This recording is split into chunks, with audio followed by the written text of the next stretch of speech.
The other version, which I think that you all have many examples of, is to take the art out of the temple and to make the temple void.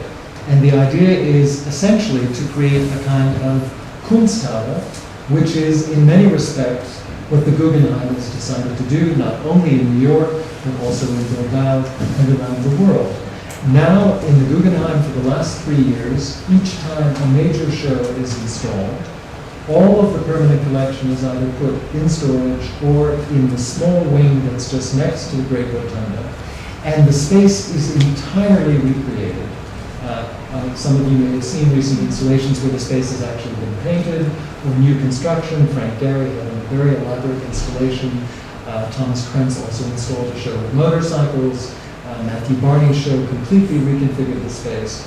But the conceptual idea is that the Guggenheim no longer exists as a repository of the collection, but now has come to be a space in which shows are made and things are constantly renewed, a different strategy for trying to bring more and more people to these institutions.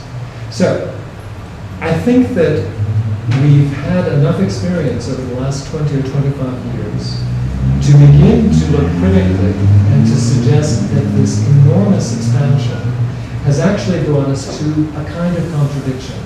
On the one hand, examples such as the Louvre and MoMA, which are subsidizing their art and art collecting activity by bringing other cultural and non-cultural activities to the museum, and on the other hand, buildings which historically were museums and had essentially been emptied of their collections in order to renew themselves each time.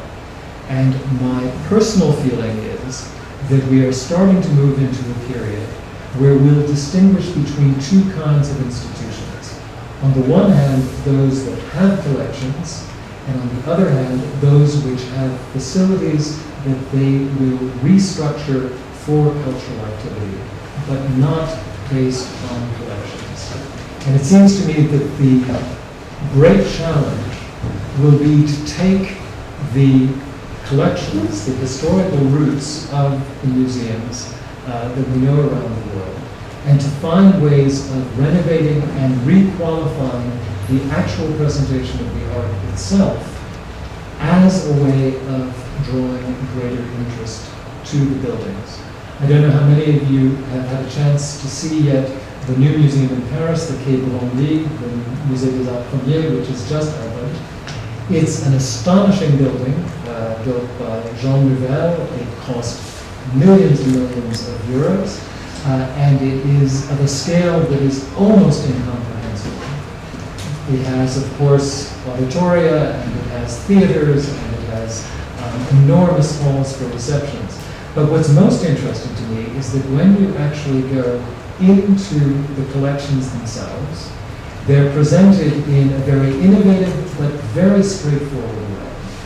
And the irony is that, of course, those collections are the collections of the former Museum of Ethnography, which has existed in Paris for the last 60 years. And so everything which is now being shown in Quai Branly has been available to the Parisian public for half a century.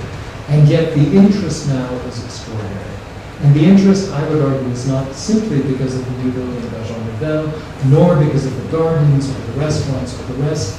It's because a group of curators and a director have sat down and reconceptualized the presentation of the works themselves and tried to find a way of putting them in context, obviously with different media, with support from ethnographic texts, all of the rest, but trying to create a new context for an understanding of the works themselves. And so in conclusion, I would only suggest that I think we're really at a critical moment in the next decades of this century where it seems to me that the focus will be once again on the primacy of the collection, and then in a completely different setting, the issue of the larger multi-activity, multi-public cultural facility. So I'm happy to take questions if there are any.